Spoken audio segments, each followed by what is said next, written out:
great to be back. So what year is it? It's like 30 years.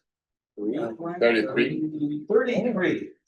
33 in the third year. Plus or minus COVID. And Okay, so you may not be aware of the history, but it was 1994 when we had an NSF workshop in DC.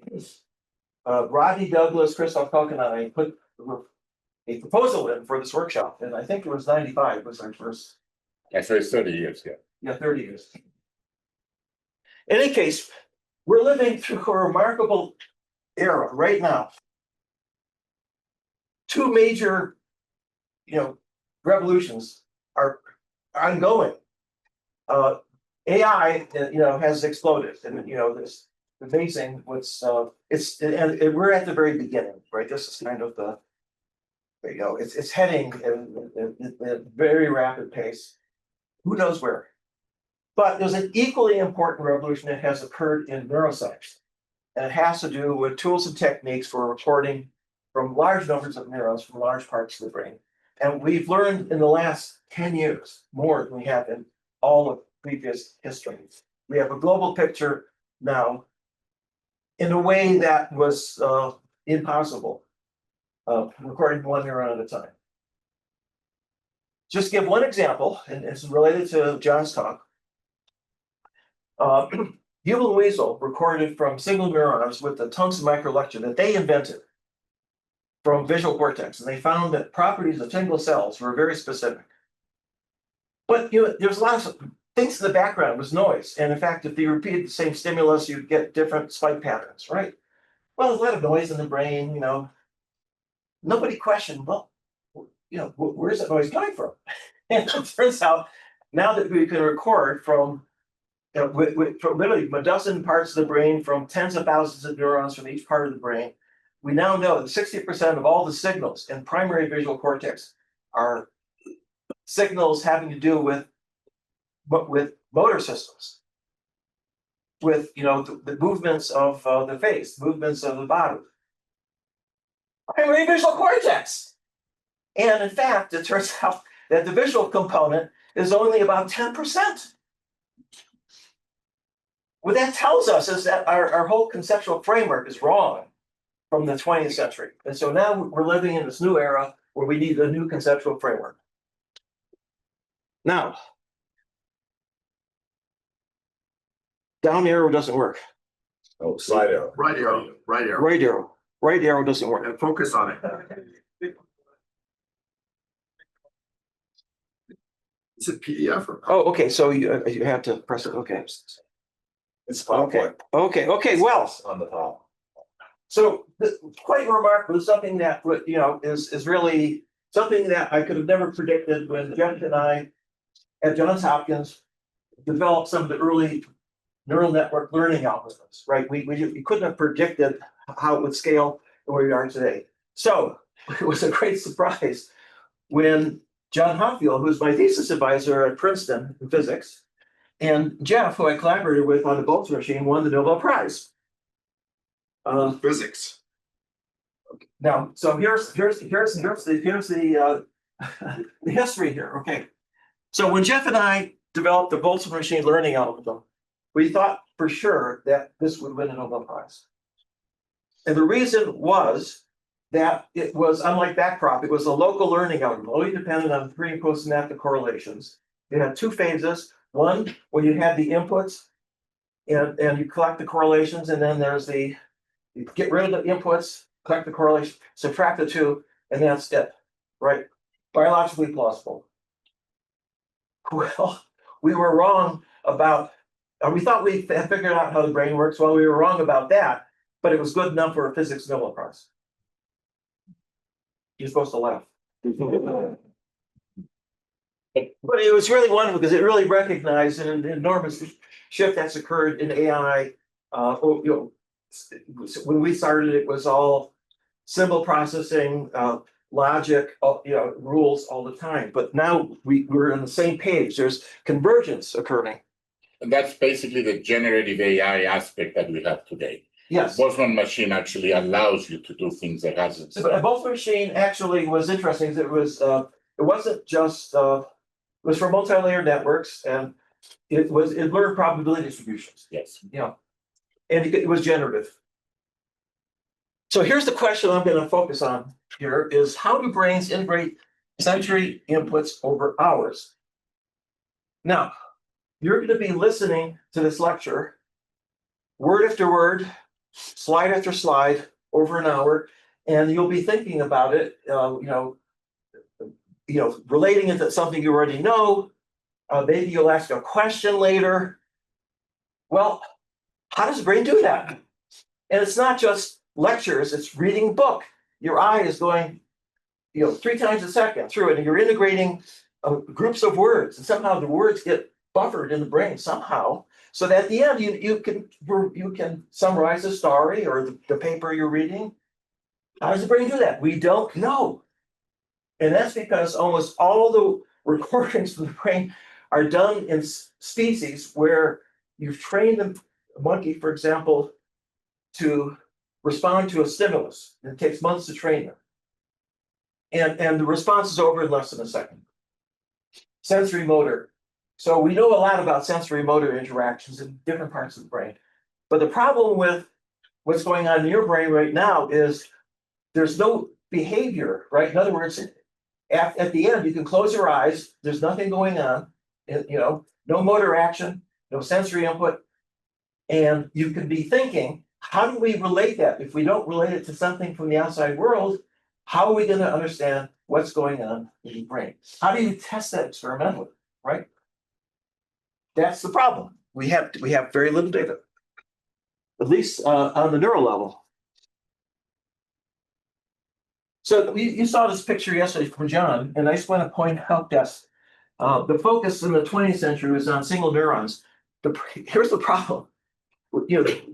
That experiment recording single basically, was repeated over and over again in every part of the cortex. We have a complete catalog of different areas, and so here's the problem. Trying to understand from those recordings what's really going on is like looking at the world through a soda straw, 1 pixel at a time, and trying to figure out what's out there. In other words, the brain somehow integrates all that information into a global state and is self-generative. That's the key. It's self-generative. And we were always studying reflexive responses to the environment. Now, that's true. You can respond to the environment, but you can also think ahead. You can plan.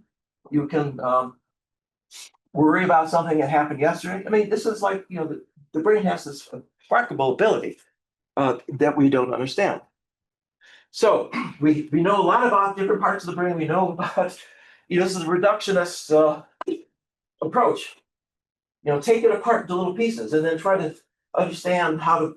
But now we're at the point where we know a lot about the pieces of the brain. Now the question is, can we put it back together again? This is the Humpty Dumpty problem, right? And that's what I'm going to attempt to do over this next half hour or so, is to take a lot of things that I have known about for many, many years, decades, and put them together so we can begin to see how the pieces fit together, right? That's the goal here. Well, I'm going to give you 3 pieces of mysteries that, there were known facts that have been out there for decades that have either been ignored or, are, who knows, people have speculated. This is an experiment that was done in my lab by Zach Baden in 1995. And what you can see here is, first of all, it's a slice experiment. You're injecting current into a cortical neuron. And you can inject 2 kinds of current. You can either inject a step function, which is traditionally used in neurophysiology, like for voltage clamping, Hutchinson-Huxley. But what Zach did was to create a noisy signal, and this is what these recording looks like in vivo if you record for a pyramidal cell. It's very irregular. There's a lot of inputs coming in, 10,000 synapses. Okay. But the difference, though, is that here, what he was doing is repeating the same noise pattern. It's called frozen noise. And he repeated it over 25 trials for both inputs. And what you can see is that for the step function, after that, the initial stimulus response, it starts drifting, and there's no timing information here that is relevant because it's only a firing rate that's important. For up to a second afterwards. However, with the Gaussian noise, you get very precise timing within a millisecond range. And what this is telling us is these pyramidal cells. It was thought at the time that, well, they're getting these inputs. It's just a big mess of inputs, and you're getting an average, and it's the average firing rate. So this is telling us that the spike generating mechanism is precise to the millisecond level. Why would nature do that if it's not going to use it? Well, big debate. Does spike timing have anything to do with the function of the brain, with the cortex, I should say, focusing on the cortex? Obviously, for in the brain stem for auditory signals, spike timing is really important for figuring out where the sound's coming from. But in the cortex, the view is its firing rate is the code. Is that a pyramidal cell? This is a pyramidal cell, primary visual cortex. But that is a big deal there. That's like a 1 second on that bottom axis. So you can't say really how precise it is from that. You have to look at statistics around one of those peaks. Oh, we did spike triggered averaging, and it turns out it's really interesting. This is another slide. Okay. It turns out that the signal to spike is not a strong excitation, it's a strong inhibition. And what that does is it deactivates the sodium channels, more sodium channels, so that now what happens is you get a rebound spike right after that. And it's actually, the strong inhibition comes from basket cells. We're going to come back to that. Okay. Which are very, What? basket cells, which are very fine timing. Yeah. The basket cells you'll see, is very important for timing. Okay. Here's another interesting mystery. And this has to do with plasticity. It's called spike timing dependent plasticity. Okay, so here's the experiment. It was first done in the cortex. This is data from hippocampus. Back 1997. Okay, so here's what you do is you report in two pyramidal cells in a slice, and you inject current into them with different time delays. And here's what you do. Let's look at this here. Here's the input. And you can see the excitatory potential on the second cell. And then here is where you inject current into the second cell and you get a spike. So you have a pre, before, post, and you vary the time interval. So here's the time interval here. Oops, I should be here. Okay. You look at the time interval here and you pair them in a burst of, typically in this case here, it was like 5 pairings at different frequencies. And if you repeat that many times and come back, and literally within a few seconds, you can double the strength of the synapse. But you have to be in a window plus or minus 10 milliseconds. If you change the order, post synaptic potential before spike, before presynaptic input here, and pair that the same number of times, you can depress it by a factor of 2, right? So LTP, long-term retention, long-term depression. Now, everybody thought this must be how long-term memory works, right? You create these bursts and you get the neurons, the synapses to strengthen or weaken. But the fact is, no one could quite figure out exactly how to figure that into the dynamics of the cortex. I mean, how are you going to get spike timing? By the way, look at this knife edge here. Look at this knife edge. We're talking about milliseconds again, right? How does the cortex organize timing, relative timing in a millisecond? Nobody knew. I mean, this is a big mystery. Look how crappy the measurement is. It's there's some noise. You can barely see it, right? You can barely see what? I mean, the points are scattered all over the place. Clearly, Different experiment. Each one is a different Plot experiment. Yeah, each one is a different experiment. Oh, I see. Okay. Yeah. But still, That's not. not. It's nothing smooth about that curve, right? Nothing smooth about the brain. I'm sorry. Okay, so here's the third mystery, and this one is even more. Go way back. Hans Berger, the first electrical signals from the brain were from the scalp. Hans Berger, the first indication, and it was alpha rhythms in a 10 hertz range, and it was modulated by whether your eyes were open or not, right? Well, it turns out that there are oscillations in the cortex all the way from 2 hertz up to 80 hertz. And this is frequent, this is relative power. And it's modulated by the activity in the brain. And this is an example of a single type. Gamma is 40 hertz, which is up here, gamma.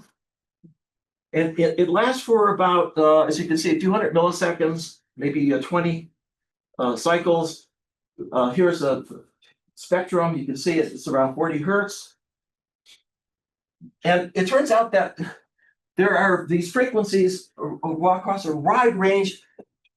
During sleep, you get a lot of low frequencies, but down here, 2 to 4 hertz, delta, and theta in the hippocampus. Okay, this has been a mystery. People, they've known about this for a long, long time, and no one could really understand, what possible relation it has to the firing rate, right?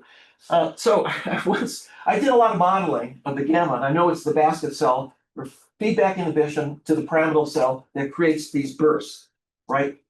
So I was going to give a talk at University of Texas in San Antonio. Charlie Wilson, who invited me, said Terry has been working on these difficult problems, and he's going to tell you about the gamma oscillation, which we know is the exhaust fume of the brain. And it sort of set me up, right?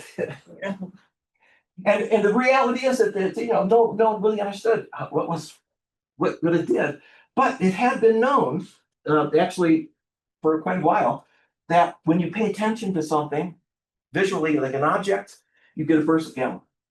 So maybe it has something to do with attention, and you don't remember anything that you don't attend to, right? So maybe it has something to do with long-term memory. Who knows? Now, here's what we now know. Yes. Mouse. Yes. So here's what we now know. You can put a grid of electrodes down on the cortex, and if you look at these, say, electrodes spaced by 0.5 millimeter, the peak here is offset, which means it's a traveling wave going across the cortex. And this is true not just of gamma, it's true of every oscillation. When people say oscillation, they think of synchrony. No, it's not synchronous. It's a traveling wave. And traveling waves are ubiquitous in physics. That's the way you communicate information, right? So, and also because it's not the internet. And the internet. So because it involves space, you're mixing space and time, and we know the mechanisms that underlie this traveling wave. So I'm not going to go into those details. We've simulated it. Okay, well, what do we know about the problem that I just posed? These are the pieces I'm going to put together. Okay, the problem is we're talking on a time scale of hours, right? Now, this is the way a psychologist looks at the brain, looking at the behavior. Input comes in, you have very short-term sensory memory. The information only lasts for the 100 milliseconds or so. And you don't want it to pile up and be one, right? So you have to erase it. But that goes into what they call a long-term working memory. Now, working memories have timescales that range from seconds up to hours. And the neuroscientists have studied the second range. The delayed response, for example, to a stimulus. You give a stimulus as a delay, and then you have to match it, right? Delay match the sample. And we see neurons that are active during that period, delay period. So it's possible to maintain electrical activity, but it's hard to understand how you can extend that from seconds to minutes to hours. That's long-term working memory. No known mechanisms for that. Now, short-term, you can maintain short-term memory by rehearsal. Telephone numbers, right? But if you don't rehearse, you're not going to remember it for very long, right? Okay. But how is it you can remember what I said at the beginning? Right? There's got to be some other mechanism. Not just circulating activity. Now, it goes from there. Oh, by the way, the other thing that you know is that it's absolutely essential that the working memory interacts with long-term memory. When I say something that reminds you of something, you pull it from long-term memory. Long-term memory is a vast ocean of information, and you're only going to take a few things out at a time. In other words, you can't take all the information out. You just put what's relevant right now into your working memory. to mix it up with the new things you're hearing, right? That's the key. And then from there, you make a decision and your motor system outputs the response. You know, your question, press a button, whatever it's going to be. Okay, that's short term. Okay, so this is a psychologist's view of what's going on. Now, we have the advantage now that we didn't have before of large language models, which seem to have long-term working memory, right? So you put in your query, you get a response, and you can keep going, right? Well, somehow it must remember the whole dialogue. So how does it do it? Well, here is the architecture. There's a feed forward loop. It takes the query and then it emits one word at a time, and that word is added to a long input vector. It gets longer and longer and longer. That means on every word, you're increasing the amount of information that's going into generating the next word, right? And so now the context lengths have gone up to hundreds of thousands of words. That's the large. That's like a book.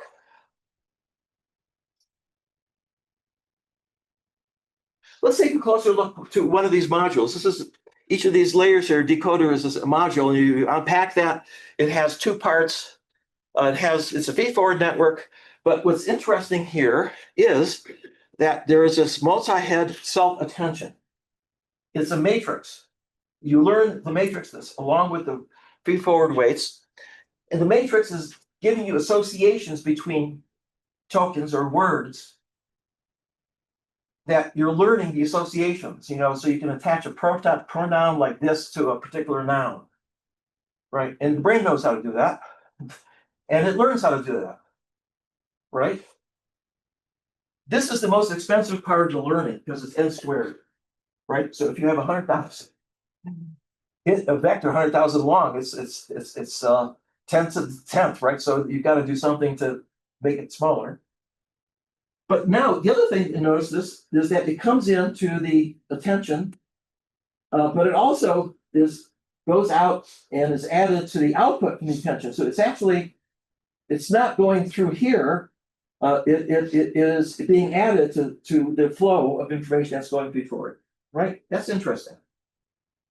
Why is it interesting? Because there's something similar to that going on in the brain. So here's the cortex.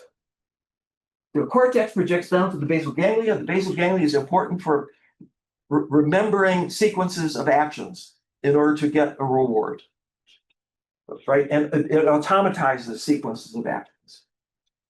And we know that the projection is topographic, and then it goes back to the cortex in about 100 millisecond loop. So what's happening is that the feed forward, going up the hierarchy in the visual cortex, is being mixed with information from the basal ganglia. Every single part of the cortex gets this feedback, topographically oriented feedback, just like the multi-headed attention. So it could well be we have a multi-headed attention, self-attention. By the way, attention, this has nothing to do with neuroscientists think of as attention. Okay, they're using it a different way. But it's important because it's associations that are being mixed with the feed-forward information. Okay, we'll come back to this. Actually, this is a little diagram of what I just told you. This is the hierarchy in the cortex, say V1, V2, V3. The thalamus has inputs to each one of these areas. This goes down to the basal ganglia, and then we project back to the cortex and gets mixed. And by the way, not only are there oscillations and traveling waves in the cortex, there's also oscillations and traveling waves in the basal ganglia. But Terry, isn't it? I mean, basal ganglia seems to be too small of an area to really do this very important functionality, don't you? No. Too small of an area? I mean, isn't it a small part of the brain? I mean, wouldn't you need more resources? Well, nature got by with what it has, I mean, it's the best it can. Large language models, what's amazing right now is that they could put so much information into a relatively small number of neurons, 100 billion neuron units and maybe a trillion synapses. We can't stuff all that information in our cortex, right? So it's limited, it's focused, but it's a general purpose learner. You can learn a lot of different How things. many neurons do you have in the basal ganglia? The what? How many neurons do you have? Oh, it's probably about, 10 billion, something like that. I see. They'll talk, I know that's order of magnitude. Okay. Yeah. Okay. The cortex has a few hundred billion. Yes. Okay, so let's look at timescales. We know a lot about the timescales of synaptic transmission. It's in the millisecond range, axon potentials, right? And we have this idea that there's long-term potentiation that takes us, way beyond into maybe, things that you can remember from your childhood. But there's a big black hole in the middle here from, as you can, seconds to hours. What's in that black hole? Come on, I mean, neuroscientists, why haven't they been mining the black hole? Well, the problem is that they have tried. When they go into the black hole, they never come out. Now, okay, so let's develop a network that has traveling waves. We know that the connectivity of the cortex is a Mexican hat, strong excitatory connections to neighboring neurons, and then suppressive inhibitory inputs to neighboring columns in the cortex. And this is what the wiring diagram looks like. Terry, I tried two-shot learning. Thank you. Okay. Okay, here's the connectivity, presynaptic, postsynaptic. You can see that it has this a really interesting structure where the same values along the diagonals. We're going to come back to that. And actually, we know that this gives you something called line attractors. I'm not going to go into that details. But now let's just say, if we initiate the connectivity of a recurrent neural network with the Mexican hat, what advantage could it have? And so we're going to compare two different recurrent neural networks trained with backprop through time. Vanilla networks, right? Vanilla RNN. Vanilla RNNs. This is traditional, goes way back, right? And this was used for initially for language translation, because it kept the information circulating for from beginning to the end of the sentence. Okay, so here's where you start it from small random numbers. And you can see that there's no structure here. There's little local correlations, but not global. And if you start with a Mexican hat, you get beautiful traveling waves. Okay, so that's the starting point. Here's a problem is simply a copy task. What you do is you give the two trial learning. You give it an input pattern, and then you give it a go, and it has to repeat on the output that input pattern. And you could vary the time delay by 10 steps or 30 steps or 80 steps. And you can see that the wave neural network here can repeat it perfectly after training. Not only that, but it learns, like this is 4 orders of magnitude with, faster than the one starting from random numbers. Look, when you start from random numbers, it can't even repeat it perfectly. Here it is. It didn't do it, and then it's completely lost when you have the longer time intervals. So traveling waves allows you to keep the information circulating for a long, long time. And not only can you, this is the simplest task. Okay, Andy Keller, who was a student at Max Welling, did a dozen different tasks, and he did more complex tasks where you had to add numbers together. It's clear traveling waves are really great if you have to do something, sequence tasks, remembering sequences, or being able to do things over time. But I understand there's a very simple recipe to get the vanilla RNN to create these traveling waves. What's the recipe again? You just started out with the Mexican hat connectivity that I showed you previously. Connectivity and Mexican hat between you have a bunch of units, like 200 units, and connected locally to each other with this. And you connect them up exactly the way this is between the presynaptic and the postsynaptic. You have them lined up and just connect them up this way. That's how you start. Okay. That's it. Okay, now there is a part of the brain that we know is important for remembering sequences and playing them back. It's the hippocampus. There's a huge literature on this. Now, if traveling waves are important for sequence learning, maybe the hippocampus has traveling waves, right? So here's electrode ray recorded by Sejnowski at Caltech. You see that was published in 2009. So what did he see? Let's start it up.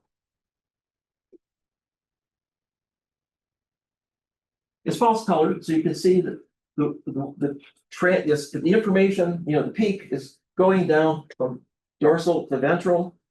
And we know it's been replicated by Yuri Gajaki. There's 1/2 wavelength across the hippocampus. This is a rat. This has been around, for 15 years. It's universally ignored by the experts in hippocampus, literally. But a half wavelength is a very long wavelength, right? It's a long wavelength, but it just keeps going. The peak goes down, and there's a dip, goes down, another peak.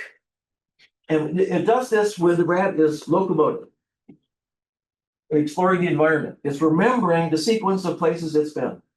And that's what's replayed at night. It's called memory consolidation. Yeah. What's the time scale of these waves? Okay, this is a theta, which is about 4 to 8 hertz. So it's very low frequency.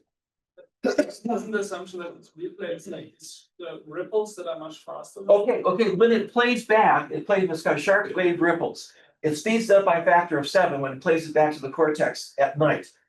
They're called sleep spindles. But shouldn't we then see waves at that frequency if the waves are the mechanism that generates this?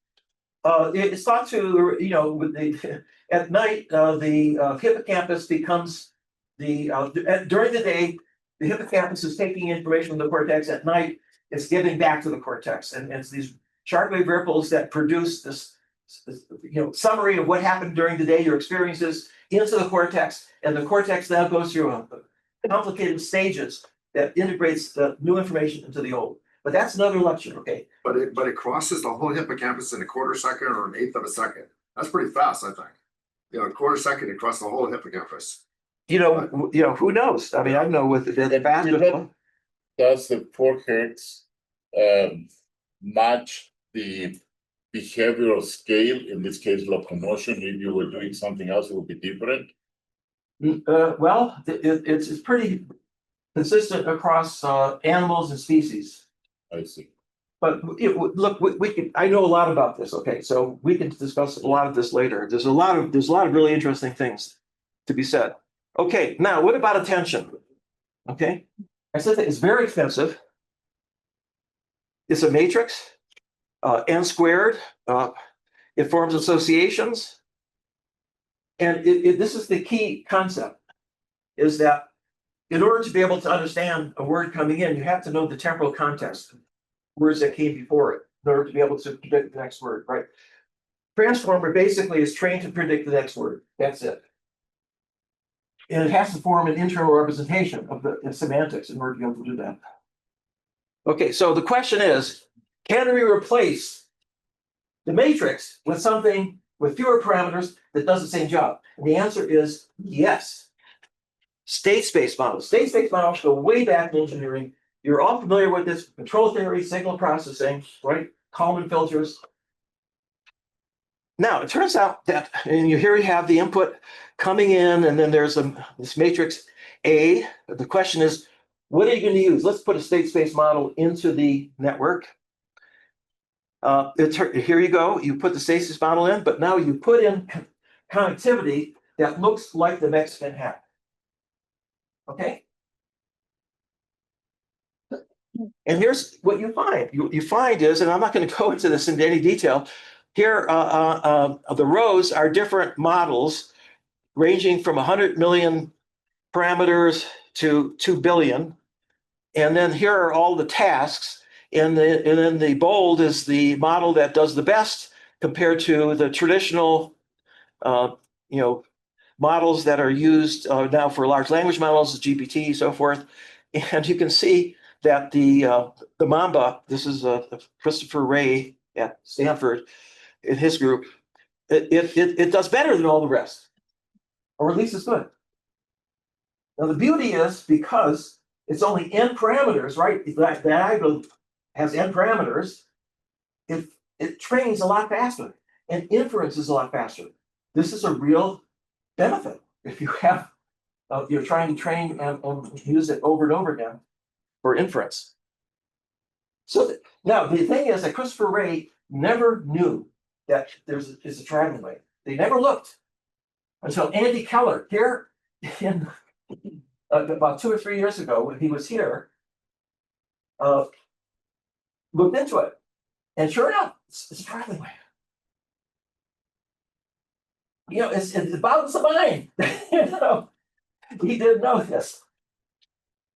But and again, it's ignored. It's ignored. It's, you know, people don't care. They just know you can train it up, and that's the only thing that they're interested in. So it's, by the way, it's called a Toepless matrix when you have these diagonals. Now, just very briefly, what does it mean when you have a traveling wave? Okay, it's actually a packet. It's not like a sine wave. It's a packet. I showed you the gamma. It's a packet. And it also resonates with the internet, right? Okay. It's a soliton, right? What? These solitons, it's one of like one of these nonlinear things that doesn't disperse. You don't need, if you can get the same thing. Yeah, but it's brain's nonlinear, so there's probably some interesting nonlinearity there. Okay, in the brain, but we use the models. You'll see that are integrating fire models that are nonlinear. So yeah, we can get these packets of information going back and forth. Okay, in any case, here's a stimulus, and a little spot goes on, and here's the cortical activity. Over time, it spreads like a pebble in a pond. And you might say, oh, the information about where it was and when it came has dissipated. No, it hasn't. It turns out it's been distributed. Why? Because by just looking at the center of the circle, you know where it started. And if you look at the radius, you can tell when it happened. So the information has been a new population code. We have space and time being mixed, which is useful because now you have information about what happened in the past being mixed with information now, which means that you're representing a window of time. And we have a whole paper on this, by the way, Trends in Neuroscience, if you're interested. Okay, now let's go back to spike timing plasticity. We have to go from, you know, we could probably go for about, in hierarchy, you could probably get to windows up to about a minute. But I can't imagine circulating electricity that's going beyond a minute. How do we go from a minute to an hour? 2 hours of magic, right? Well, I went back to the discovery paper, 1997, in the cortex. And here it is, you know, the pre before post and post before pre, LTP, LTD. Now they vary the frequency of the pairing. It turns out that if you're below 10 hertz, there is no change whatsoever. But as soon as you hit 10 hertz, you can increase by 20%. By the time you get to the gamma range, 40, you're about 40, 50%. Now, the other thing is that the amount of time, this looks like it's going on for an hour. The question is, if instead of doing 10 bursts, you only do, say, 2, it decays in about 10 or 20 minutes. And if you do 4 or 5 bursts, you get up to an hour, right? Okay, this turns out to be the right frequency range of traveling waves in the cortex, and the traveling wave has a wavefront that's very precise that could be used for this very, very millisecond level spike timing for figuring out, you know, should you be increase or decrease the strength, and it's a burst, just the way that they did it, right? So there's a lot of things here that are set up for this time period, this hour time period. And the beauty is that it's temporary. Now you might think that temporary, you know, people talk about long term, they were thinking, you know, the hour, not just hours, they're thinking about, you know, days and weeks, right? But this is actually more important. This time scale we're talking about here is much more important. And in fact, you don't want to remember every detail of everything that ever happened to you, right? You want to erase most of those details, and you want to end up with, you know, a relatively compact, compressed version. But during that hour, you want to have a tremendous amount of information available for you to think about, right? So, Terry, so you're suggesting now that there is chemical and biomolecular processes that can't work at the stage of an hour. You don't need to have structural changes. No. Yeah, In decay. fact, it's well known that during the early part of LTP, it's, you know, phosphorylating proteins, Okay, and that takes you 20 minutes, up to 20 minutes. I see. Okay. Yeah. There you And you know, the more you phosphorylate, the longer it lasts. Okay, but that's temporary. Okay, now the question is, which synapses, right? The cortex is full of synapses, right? Now, it turns out that if you look at a distribution of synaptic sizes, it turns out it has a peak at very small, there's a lot of small ones, and there's this long tail. It's actually log normal. This is a log tail. Well, it turns out that the large synapses out here on the tail are very robust, and they're there day after day after day. You can record from them over and over again with optical recording techniques. But the ones down here, 90% of them, are small and they're temporary. They're constantly increasing and decreasing. In fact, they're turning over. Some of them disappear. Some of Can them. you use your mouse, Terry?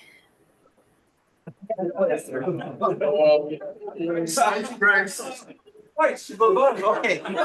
Okay, so here's the distribution of synaptic sizes. It's log normal.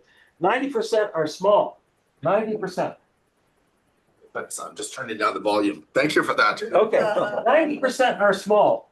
And they're labile. Okay, what does that mean? That it could well be that this is the pool of synapses that are used for temporary long-term working memory that lasts an hour. Nice. I mean, that's the vast majority of the synapse in the cortex. It's a huge, huge reserve of information that you have there. You can load it up. It's going to decay away. And what you end up with the next day is a gist. It's not the details. But for that hour, you can recover details. You can go back and look at, say, slide 2. So what does it mean to have the synapse disappear? I mean, what happens? It'll literally, they disappear. You come back the next day, you image it, and it's not there. It's not there? It's not there. You can watch these videos. I see them many years ago. I saw in neuroscience, these videos of these spine heads growing Yeah. and disappearing. So It's really remarkable. yeah, no, these are all things that are very well known and established over decades and decades, and they've all been ignored because they don't make any sense. They don't fit into the traditional view of the neuroscientists of what happens during that 1 second when you're doing sensory motor stuff. That's what they know about. That's part of it. But I'm saying that there's another layer on top of this, which is on a completely different level where spike timing is important and has a huge capacity, and you could use it for something that is a mystery. That's the message here. So this is in a mouse, The what? in a mouse Yeah, actually, the data that I showed you is rats, but or rats. yeah.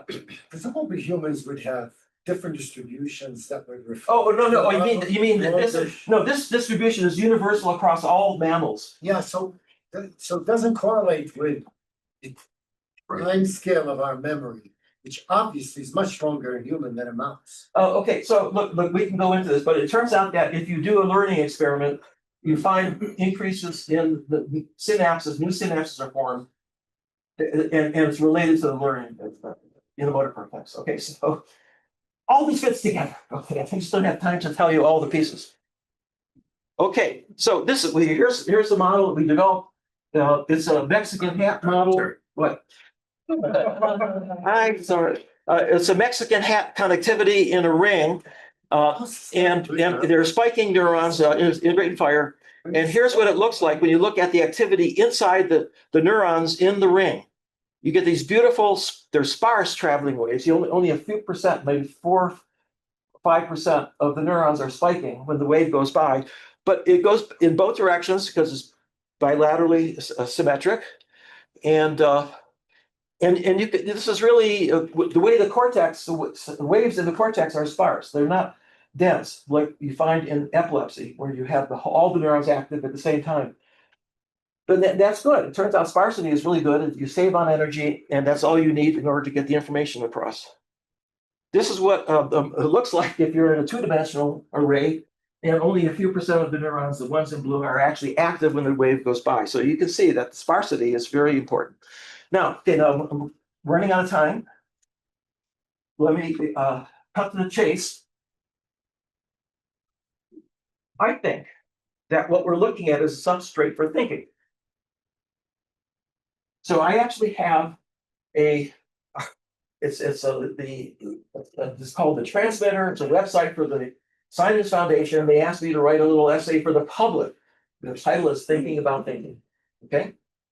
Now, there's a literature on something called the global workspace. And here's how it works. Okay. So if you do fMRI experiments and you give stimuli, visual stimuli that are right at the threshold, and you look at the cases when you see it, the prefrontal cortex is activated.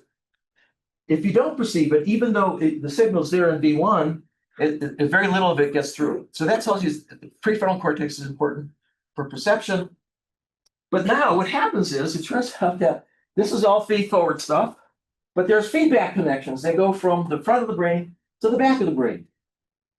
And here is where the theory of global workspace tells you that your consciousness is suddenly becomes engaged. Okay. Now the trouble is that there wasn't any neural substrate. This is a psychological theory. Bernie Bars came up with it.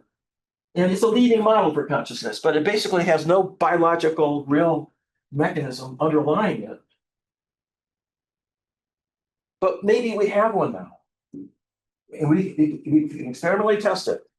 And I remember I told you before that during the night when you're sleeping, the hippocampus talks to the cortex and it gives it sequences that it's learned during the day. And here's, people have thought that these sleep spindles, which are 10 hertz, here's what a sleep spindle looks like in red, recording now from the surface of the cortex. It's about 10 hertz, and it was repeated thousands of times during the night. And the more spindles you have, the more you can remember from the previous day, turns out. So it has something to do with memory consolidation. And it was thought it was synchronous across the whole cortex, and it is roughly synchronous, but if you look at the phase of the wave as across the cortex, it's actually, surprise, surprise, it's a traveling wave, a global traveling wave. And as you can see, it goes from the prefrontal cortex to the temporal cortex to the parietal cortex, PTF. And it does that, you can see about for 1 or 2 seconds, maybe 10 or 20 repetitions. And it's thought that that is, again, in the range where STDP is imprinting onto the cortex. And it's doing that globally through long range association fibers. We've simulated the whole cortex, and we can simulate it. And it turns out that if you because of the time delays, which are really important here, because of time delays, the information gets to the location where the input's coming in, so that STDP is within that range of plus or minus 10 milliseconds.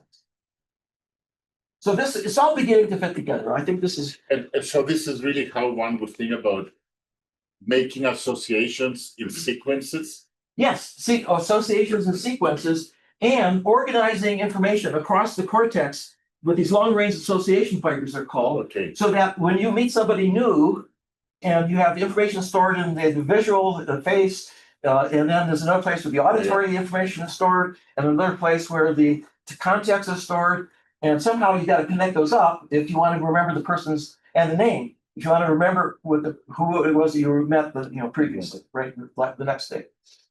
But so it could well be that's what is going on late at night when you have these circular travel waves. So here's the working hypothesis. This is that transmitter paper I was telling you about.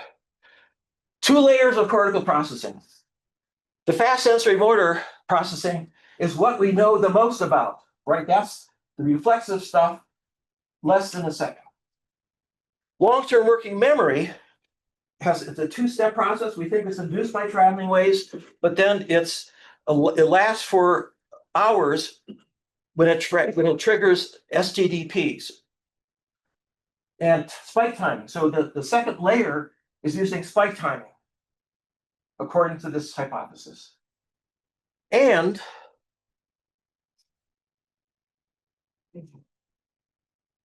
it may be creating a global workspace, which is a big mystery, perhaps the biggest mystery. So here it is. I'm filling the black hole. Dynamics. These traveling waves, they carry information. They mix information, space and time. And then they trigger STDP. And so this is that big hole that we're going to fill with things that are known in the literature that are universally either ignored or not really related to other things that are known. Now I'm going to end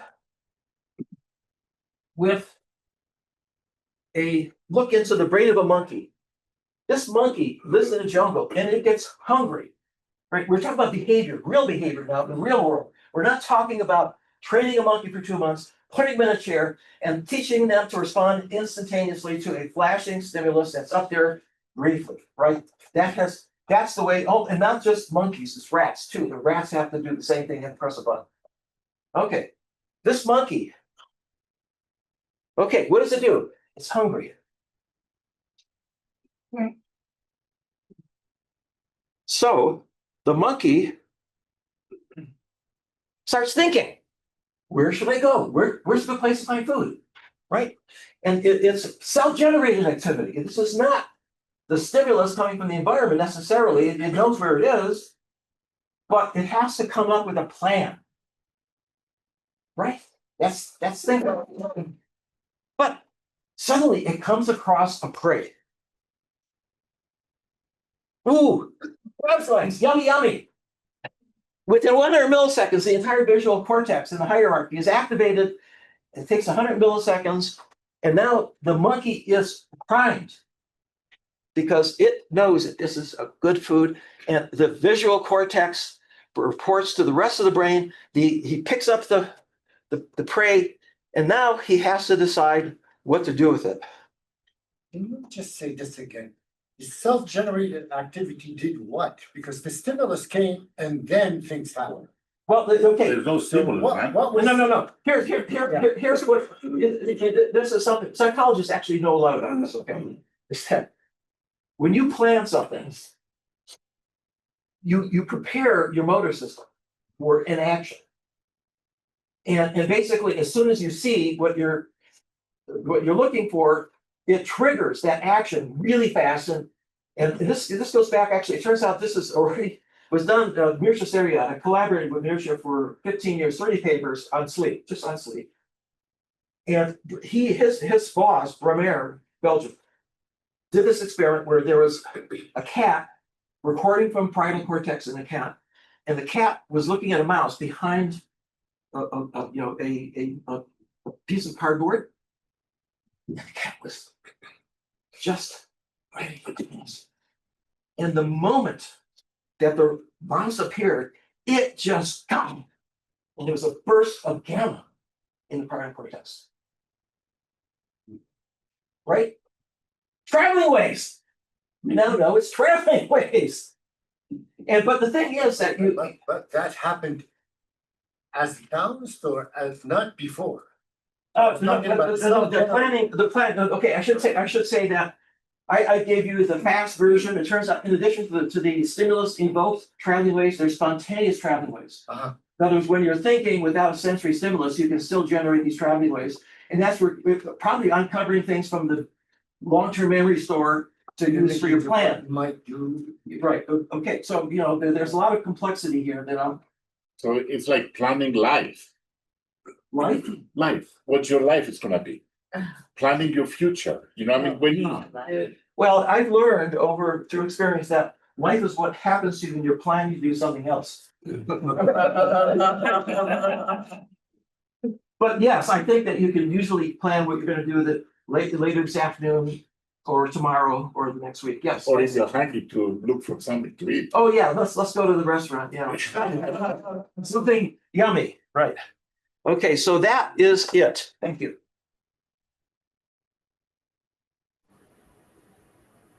Fascinating, Terry. This suggests that there's a ton of data out there that could be reanalyzed for traveling waves. Could you repeat that, please? Does this suggest that there's a ton of data out there that people could reanalyze to look for the presence of traveling waves during anticipatory periods? Oh, okay, no, that's a great question. Actually, okay, so I applied for a Pioneer Award to the NIH. Very, many are called, few are chosen, because it's the entire NIH. And I had a 10-minute interview. And after that, 10 minutes of questions, and that was one of the questions. It turns out that there are experiments that I have planned. I got the Pioneer Award, so I'm really happy. Congratulations. Okay, so but here's the experiment, the killer experiment.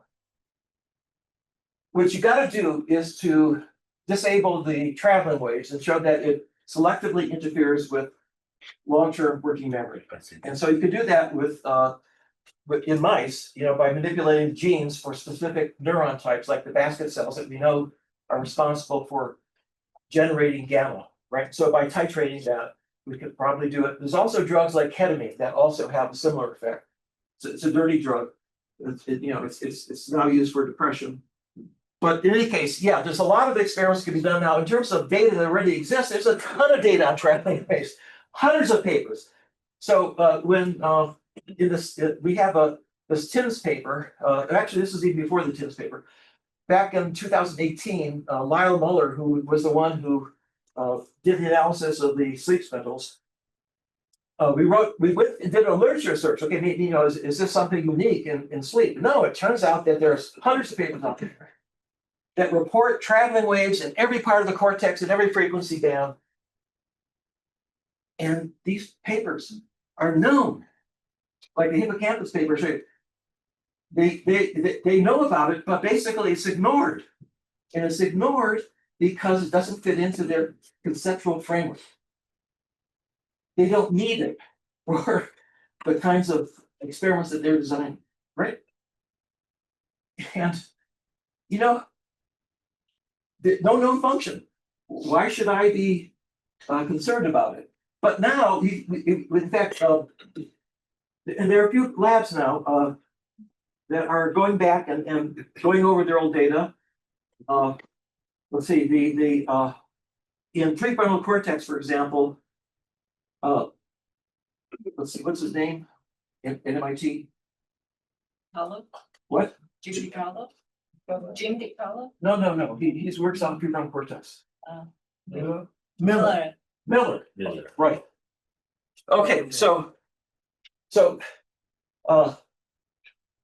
he now is doing traveling waves full time. He's discovering it's very interesting because of the fact that depending on the conditions of the experiment, you get different kinds of traveling waves converging at different frequencies in the prefrontal cortex. So there's a ton of data out there already. And now that people can design experiments specifically to go and test hypotheses and see how to manipulate those traveling waves, I think it will make some progress. So that's a big turning point. What I'll tell you with this, there's a new conceptual framework here, and it came about because of the fact that we have tools now to record globally from the cortex and see these global signals and try to now understand how they fit into behavior.